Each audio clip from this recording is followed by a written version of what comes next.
rafetlu invitation bi nga xamante ne jaare na ci Ousmane yegg si man pour mu mën a àddu ci question condition carcérale yi muy lu ma rafetlu parce que dama jàpp ni bu ñu demee ba boole ma ci waxtaan bi xëy na dañu am yaakaar wóolu tuuti sama xam-xam ak sama liggéey ci wàllu woowu di profito ci waxtaan bi également di leen massawu coono ci li nga xamante ne moom moo leen dal parce que contexte bi ñuy dund contexte bu doy waar la on est dans un contexte de crise démocratique de restriction des libertés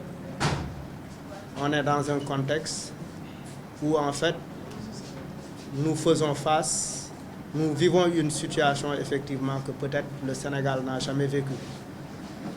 ñu ngi salfaañe ak joggi ci sunuy acquis démocratique te Sénégal taaram lenn kese la démocratie di kontaan trop di bokk jotaay bi ak Diallo Diop doyen Diallo Diop ndax ñun ñëpp xam nañ ko d'abord à travers Blondin Diop donte ñun amuñu chance gis Blondin Diop di jël photom di ko def suñu néeg wala di ko dessiner ci gox yi ñu ci bërëb yi ñuy liggéeyee yàlla dimbale ma at biy passé benn belge boole ma ci benn film buy wax ci Blondin Diop man ak Felwine Sarr film bi àdduna bi yëpp nit ñi seetaan ko may kontaan ci loolu di wax ni ci li ngeen ñu woo tey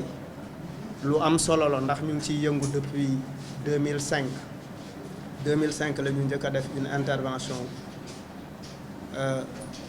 à travers un concert à la prison de Rebeuss bi ñu duggee ci Rebeuss di concert te concert rek taxoon ñu jóg détenu yi seen bopp ñoo ñu ne concert bi neex na trop wante ñun fii yenn saay dañ fi nekk 7 ans 8 ans kenn du ñu àtte juge bi du ñu woo léeg-léeg sax ñu àtte ñu bàyyi ñu après 7 ans mais defu leen dara ñu delluwaat suñuy kër perte li ñu jot a perte Sénégal nag depuis indépendance ba tey musul tabax prison bu bees 37 établissements pénitentiaires moo nekk Sénégal Dakar am ci 8 Thiès Fatick Kaolack Diourbel Louga Saint-Louis ak Ziguinchor am ci 3 Kolda ak Tamba ku ci nekk am ci 2 Kaffrine Kédougou Matam ak Sédhiou ku ci nekk am ci 1 établissement pénitentiaire yi dañ leen répartir en maison de correction mooy MC répartir leen en maison d'arrêt et de correction répartir leen en camps pénaux mais répartir leen en maison pour femmes donc bu ci nekk dafa am spécifiquement type de détenu wala type de personne boo war a denc bu ñu nee maison de correction ñoom ñi ñu war a téye seen peine warul dépasser 1 at warul dépasser 1 an bu ñu nee maison d'arrêt et de correction ay détenus provisoires lay téye mooy ñi nga xamante ne dañ leen téye foofu en attendant ñuy xaar procès mais di téye également ay ñi nga xamante ne seen peine warul dépasser 1 an lu mel ne ay camp pénal ñoom ñooy téye les détenus les condamnés Rebeuss c'est pour les détenus mais au camp pénal c'est pour les condamnés koo dégg mu ngi camp pénal rek mooy àtte nañ ko ba pare donc moom camp pénal lay nekk les prisons pour femmes aussi dañuy denc ñi nga xamante ne dañuy xaar pour ñu àtte leen di denc également ñi nga xamante ne àtte nañ leen ba pare prison yi nag comme ni ma ko waxee boobu ba léegi tabaxuñu bu bees léeg-léeg nag ñu dem ci ay prison defaat quelques réhabilitation yokk fa 2 wala 3 néeg lu mel ni Rebeuss dans le programme de réhabilitation ou d'amélioration des conditions de vie des détenus am na ay néeg yu ñu fa def ci programme boobu aussi looloo waral ngeen di gis au niveau du camp pénal am ay effort un peu yu ñu fa def pour que ñu mën a humaniser ñoom sax ñoo ne en fait il faut humaniser les prisons ci concept boobu lañ nekk mais loolu nag dafa waroo ak li nga xamante ne moom mooy la réalité parce que globalement toutes les prisons dans leur ensemble dans leur totalité seen capacité d'accueil yeggul 5000 personnes mu ngi toll ci ay 4600 et quelques mais aujourd'hui en 2022 ba fin 2022 prison yi ñu ngi tolloon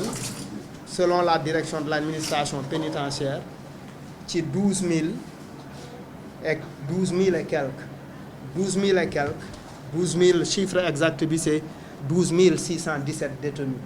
avec une capacité d'accueil de 4 904 donc mu am surplus boo xamante ne 7 659 donc il y a 7 659 de plus boo xamante ne waruñu nekk ci kaso yi te ñu ngi nekk foofu ci biir kaso yi loolu nag li muy jur dafa bëri ak li nga xamante ne moo koy indi war nañ koo war a mën a expliquer un peu li koy indi ci laa bëggoon ñu njëkk a taxaw moom mooy d'abord la question qui est liée aux longues détentions bien vrai que ci réforme judiciaire yi am at yële passé réforme de la justice jotoon nañu effectivement passer des cours d'assises aux chambres criminelles pour effectivement téye bu yàgg bi ñi fa doon toog 7 ans ñi fa doon toog 6 ans 5 ans ñu war leen mën a àtte gaaw parce que li code pénal wax mooy sa détention provisoire warul dépasser 6 mois dépassé na 6 mois dafay dépasser pour la plupart des cas 6 mois parce que loolu ni ñu koy expliquer ñoom ci ñoom ñi nga xamante ne ñoo yor wàllu yoon les magistrats le tribunal wala yenn saay administration pénitentiaire wala ministère de la justice ci boppam dañuy wax ni ils n'ont pas assez de cabinets d'instruction les cabinets d'instruction ne sont pas nombreux donc on affecte trop de détenus à des magistrats donc da ngay gis benn cabinet boo xamante ne dafay yor ay dossiers yu bëri war a def enquête de moralité war a mener aussi une enquête sur le terrain et même souvent bu ñu waree mener ay enquête sur le terrain il y a des problèmes pour ñu mën a jot ci seen frais de justice mooy li nga xamante ne war nañ ko jagleel le juge pour mu mën a gaawal enquête am mais loolu pour mu jot ci dafay xaw a compliqué bëri na également ay dispositifs yi nga xamante ne existé na lu mel ne ay bracelet électronique lu mel ne ay liberté provisoire lu mel ne ay médiation lu mel ne ay yeneen dispositif ay peine alternative maanaam nga def dara tooñ état ñu ne effectivement par rapport à ce que tu as commis comme délit war nañ la bañ a mën a tëj mais war nañ la mën a yóbbu géejawaay nga bale mbedd yi saxal fa ay garab pour effectivement compenser ta peine bokk na ci aussi bëri na ñu ñuy jàpp pour 1 joint de yamba ñooñu bëri na ñu ñuy jàpp ci ay ramasse fekk ci ñoom yamba loo xamante ne xëy na mën nañ ko négocier walla ñu defal la une peine alternative ñu dugal la ci kaso bi loolu bokk na également ci liy feesal kaso yi nag bu feesee li muy indi mooy dafay indi une certaine promiscuité man j'ai eu la chance je dirais en 2012 et en 2014 de me retrouver à la chambre 14 puis à la chambre 13 ci benn néeg bi nga xamante ne dafay def 8/6 normalement li fa war a nekk bëriwul mais il y a 80 personnes dans la chambre 80 personnes dans la chambre ou plus de 80 personnes avec une seule toilette commode amul aération bi nga xamante ne war na doy ce qui veut dire que ay feebar yu mel ne ay tuberculose effectivement daf fay développé wu ak yeneen boo demee lu mel ni par expérience man avant may jàll chambre 14 dañ ma njëkk a yóbbu chambre 9 bi ma ñëwee chambre 9 on était à un effectif de plus de 207 personnes c'est ce qui explique li ñuy woowee dàmbaloo yi mooy effectivement mooy tàncaloo bi ñuy tàncaloo effectivement am na aussi système u paquetage beeg yeneen donc situation globalement prison yi Sénégal c'est véritablement surtout li nga xamante ne mooy capacité d'accueil bi li mu war a li nga xamante ne moom la àttan liñ ko yenn ak li mu àttan du benn àttanul les prisons au Sénégal àttanuñu li nga xamante ne moom lañ leen yenn leneen li ci topp mooy leneen li ci topp mooy bëri na ñi nga xamante ne également ñu ngi ci kaso yi amuñu assistance bi war assistance bi war mooy du ñu am avocat ils n'ont pas de moyens l'État ne fait pas assez d'efforts effectivement pour xoolaat ñooñu seen situation ak effectivement comment les assister boo ñëwee aussi dans les prisons ci biir prison yi amul des espaces yoo xamante ne mën na permettre des récréations pour permettre de désencombrer mu nekk ay situation yoo xamante ne bu continuer di am surtout en 2023 avec les événements politiques qu'il y a eu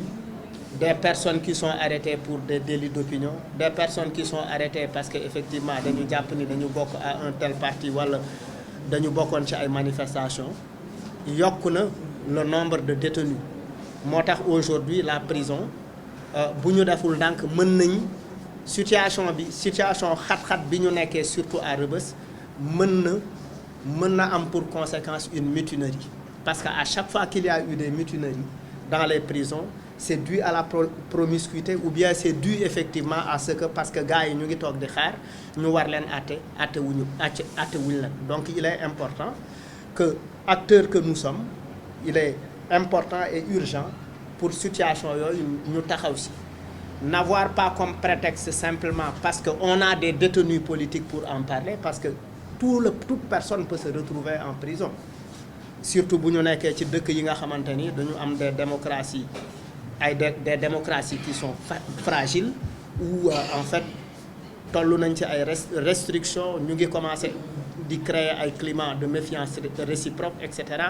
On est en train d'installer la peur dans ce pays-là ce qui veut dire que après dafay am conséquence ci li nga xamante ne moom moo war a am ci kaso yi après donc il est urgent qu'on agisse et c'est pour cela que je me suis dit que cette conférence est une belle opportunité pour moi de revenir sur ces questions-là et le fait que vous ayez eu confiance en moi pour me demander de faire une petite